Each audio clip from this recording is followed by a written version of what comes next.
Ng araw mga ka-adventure. Samahan niyo po ako sa ating Spur Fishing Adventure ngayon. Unang nagpagita, mulod.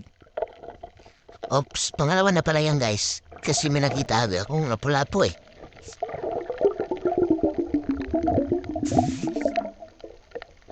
Ang susunod na nagpakita ay isang napakalapad na maming.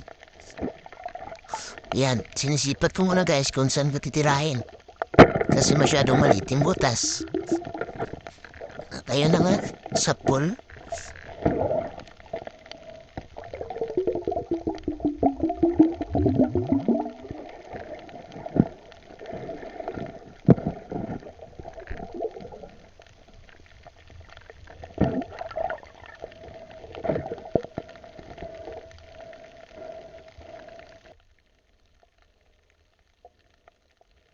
Yung sumunod na nagpakita naman ay yung kalolo. Ayan. Sa pool rin guys. May tambak na umarang. Pero ayoko sa'yo. Timbungan ang gusto ko. Titirahin ko na. Yun. Tinamaan ko yung mundo. Hindi ko na tamaan guys.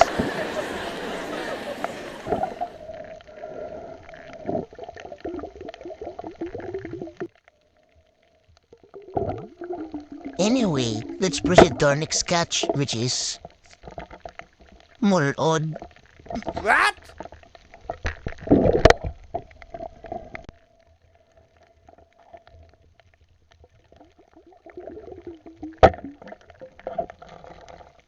And another busalo, guys. Yan. Mulod pala, guys. At isa pang busalo. Buntot lang yung kita. At dito, guys, ay nakasalubong ko yung napakaraming hito. Sinlaki na ng hinalaki ng baha, guys. Siguro mga 10 kilo siyempre nahuli lahat. Wow.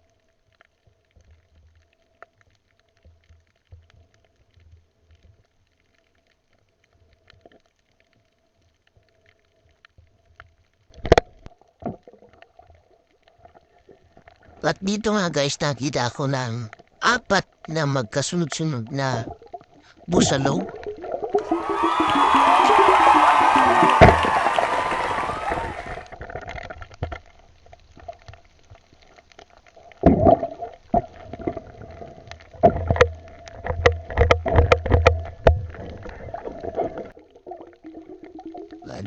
Hindi ko na nabidyohan lahat guys. Wala pa nga 1/4 ito sa nahuli ko. Yung nabidyohan ko. Kasi low-bat na yung camera ko guys. Tingnan niyo mamaya sa ending kung gaano kalami yung nahuli ko. Meron doong big surprise. Mabot ka hanggang dito sa video kong to eh. Paki-like and share naman. Salamat. Eto na nga yung huli ko guys. Nasa 2 kilong bagulan. 5 bugita. At marami pang iba.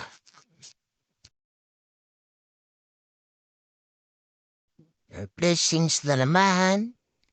Ingat kayo palagi. Para laging... Alright.